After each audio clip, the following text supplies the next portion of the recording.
Hi, it's Meg, and today we are continuing our Piano for Songwriters journey. In our first video, we talked all about the right hand and how to play common chord progressions in any key. If you missed it, I'll leave a link here somewhere. Today, we are moving our attention to the left hand, and we will discuss 4 easy bass lines to play with your left hand when songwriting. When you're songwriting, the left hand will commonly be used to build a bass line for your song. Bass lines are super important as they determine harmonic progression of the song. That means what you play in the bass will have an effect on the chord you play overall, not only its sound, but its harmonic makeup. Not only that, but the bass lines can also add melodic licks and rhythm to your song. Both of those can be inspiring when writing. First, let's explore how the bass line affects a chord. We'll take the C major chord to start, and as you remember from the first lesson, that lives right here. C, E, and G. One of the most common options for our left hand, or bass line, is to play C an octave or 2 below.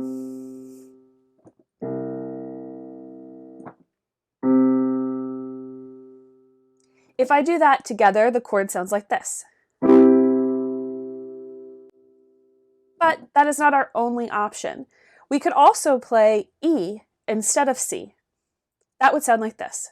A totally different sound, right? I mean, not totally different, but different enough. Or we could play G in the bass line, and that would sound like this. So here are those 3 options again.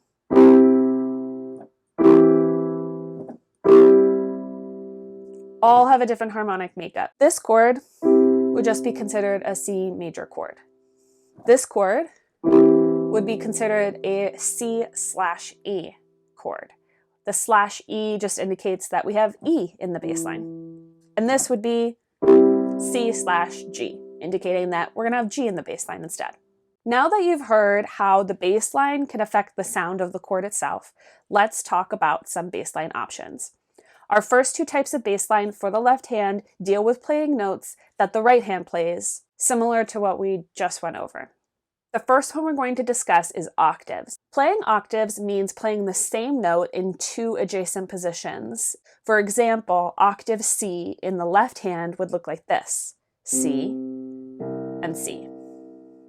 Play them both with the pinky and the thumb together. It gives the sound more depth.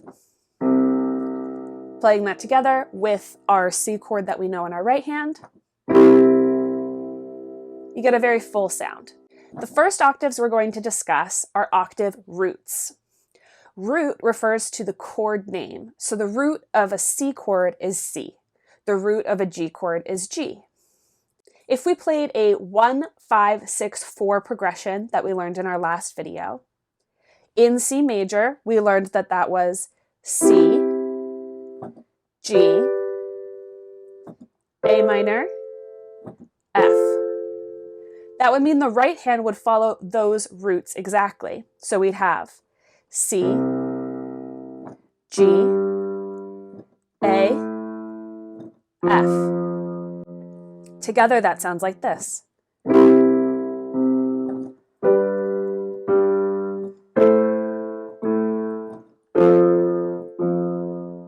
The rhythm of the left hand is really up to you. You can do whatever you want. You can bounce back and forth between the roots. You can have the root move a lot faster, as I did in the example. You could have it move in time with the right hand. Here are a couple movement options for that 1-5-6-4 root octaves in the left hand.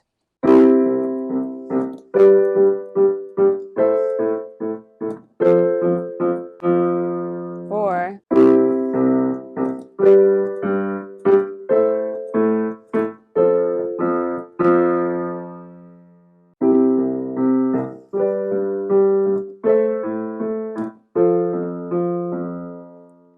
let's try that same 1-5-6-4 progression, but with our second type of octaves.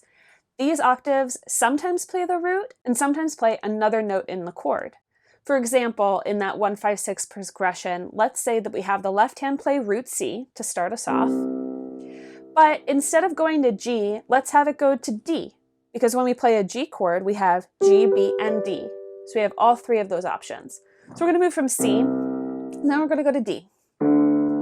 And then when we go back to A minor chord, we're just going to pop it right on back to C because C is in the A minor chord, right?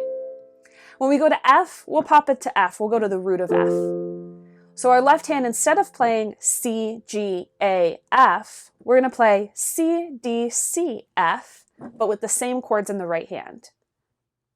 Here we go.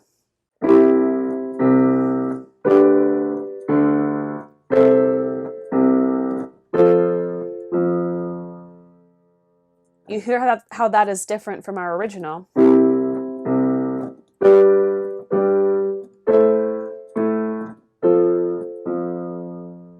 Hear this switch up once again. So this is octaves, but not just sticking with the root.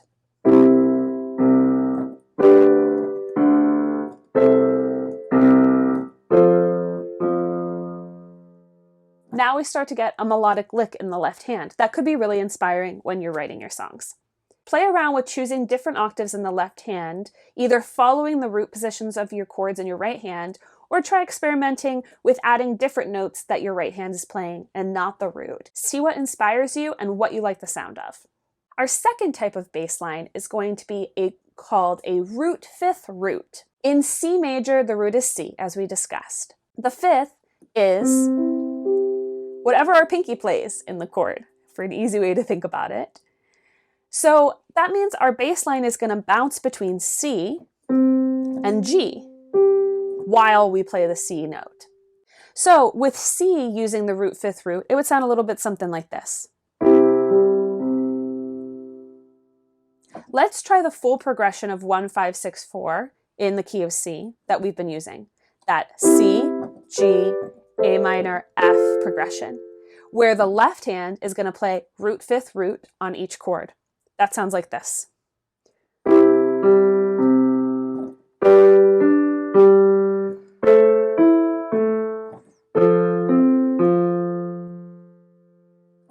You can do that at different speeds, at different rhythms. You can play around with how fast that moves, how slow that moves, but that's what a root fifth root sounds like in the 1, 5, 6, 4 progression.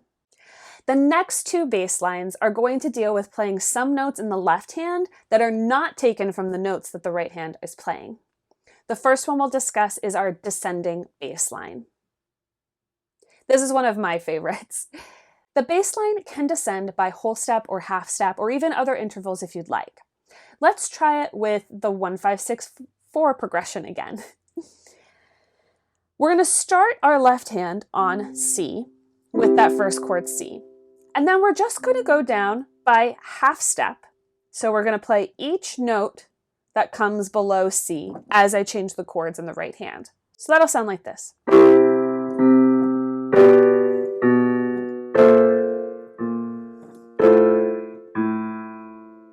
It's pretty funky. Now, if I wanted something a little less funky, I might spice in some whole steps with that. I did all half steps that time. So let's try with a couple whole steps in there. I'm going to do half step here. I'm going to do a whole step here.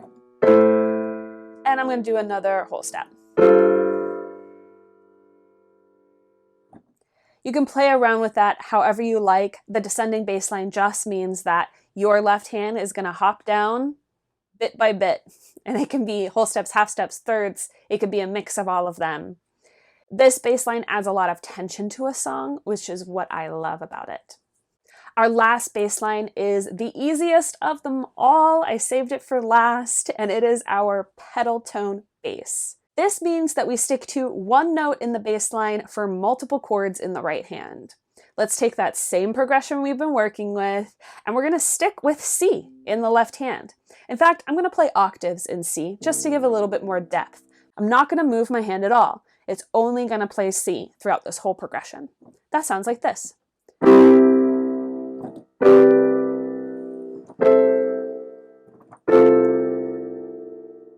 Let's try that same progression, but instead of using C root, let's hang on to the G instead. But we'll start with C still in the right hand. So I'm just going to choose G in the left while I play the C chord and all the other chords that come after. Here's what that sounds like.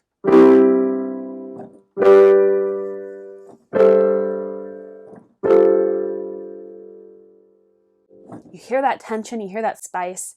It actually makes you write with more complicated chords than you really have to know about.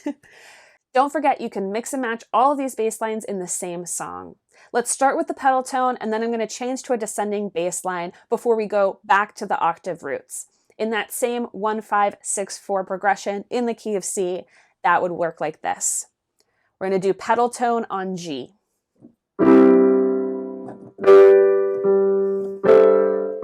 Now I'm going to do descending bass line here.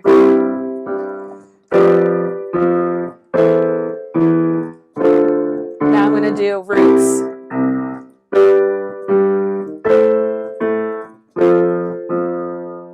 All of that can happen in the same song. My suggestion for you at first would be to write songs with the same bass line throughout most of the song and see how that feels. Then maybe try to mix up the bass line between your verse and chorus. And then when you get to the bridge, bring in a whole new bass line and see if you like that. Really, this is all about what sounds good to you and what is inspiring your songwriting. Thanks for watching, and be sure to like and subscribe if you want to see more content like this. Leave a comment if you have any questions, and tell us what your favorite bassline style is. See you soon.